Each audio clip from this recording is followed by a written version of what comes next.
Yang merasa Indonesia suram, silakan kalau mau cari negara lain. Assalamualaikum warahmatullahi wabarakatuh. Selamat siang. Om Swastiastu, salam nama budaya, salam kebajikan, salam sejahtera untuk semuanya. Dari saudaraku dari Sabang sampai Merauke tanpa terkecuali, ya, baik yang di dalam negeri maupun yang di luar negeri, senantiasa dalam lindungan Tuhan Yang Maha Esa. Ya, semoga tidak ada halangan atau hal-hal yang tidak kita inginkan. Ya. Untuk pemilik akun suara.com atau apa tadi ya, mohon izin videonya saya setit dulu ya, untuk ikut mengutarakan atau menyuarakan resah di hati saya selaku masyarakat awam yang hidupnya di pelosok, yang sekolah saja terus terang saya nggak tamat, tapi melihat situasi dan kondisi bangsa saat ini, hati saya kok merasa sangat miris ya. Apalagi melihat setiap hari disuguhi berita-berita oleh para pemimpin bangsa, oleh para pemangku kekuasaan, oleh mereka yang sudah mampu membeli jabatan. Beritanya kebanyakan tidak mengenakkan di hati masyarakat kecil, terutama bagi saya pribadi ya. Dan tidak mengurangi rasa hormat juga kepada pimpinan tertinggi Republik Indonesia, yaitu Presiden Prabowo ya.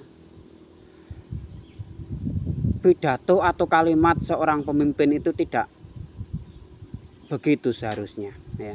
Dan kalimat itu juga tidak layak diucapkan oleh seorang kepala negara. Ketika melihat atau mendengar kritikan rakyat itu seharusnya tidak begitu. Apalagi seorang kepala negara yang memiliki background jebolan militer ya. Tentunya sikap kedewasaan dan sikap kesatria itu seharusnya masih ada dalam jiwanya ya. Jadi kalau pidato seperti ini ya apa bedanya sama sales-sales jamu di pasar begitu loh ya.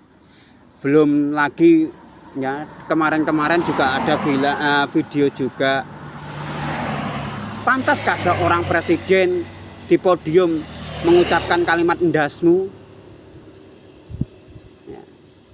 Dan sekarang ditambah lagi, kalau bagi yang merasa Indonesia gelap atau Indonesia suram, kalau mau pindah negara ya pindah saja. Kalau mau keluar negeri saja. Bahkan kemarin juga ada video juga, ya kalau mau ke Yaman aja. Nah, menurut saya yang goblok Pak, ya, yang sekolah saja saya cuma ya sampai gerbang, nggak tamat sekolah. Tidak layak dan tidak etis kalimat atau ucapan yang dilontarkan oleh seorang kepala negara ya, yang sifatnya sangat menyakiti hati rakyat. Indonesia memang suram bagi rakyat kecil seperti saya. Indonesia memang sangat gelap bagi ekonomi menengah ke bawah seperti saya. Karena apa? Karena kebijakan pemerintahnya ya hanya berpihak kepada golongan-golongan elit saja. Keadilan hukum pun sama ya. Hanya berpihak kepada yang berduit, hanya berpihak kepada yang kalangan elit, yang konglomerat dan yang punya pangkat dan jabatan. Tapi bagi rakyat, walaupun itu rakyat itu menyuarakan kebenaran atau fakta yang terjadi di bangsa ini, rakyat malah diintimidasi, dianggap sebagai teroris. Kalau jenengan menyinggung soal keadilan, menyinggung soal kesejahteraan, kalau menyinggung soal gotong royong, kemakmuran, rakyat dari Sabang sampai Merauke ini sudah gotong royong. Gotong royong apa? Gotong royong menghidupi kalian-kalian yang duduk di pemerintahan. Melalui apa? Melalui pajak. Gitu loh. Bahkan sekarang peraturan negara nggak ada bedanya sama negara diktator.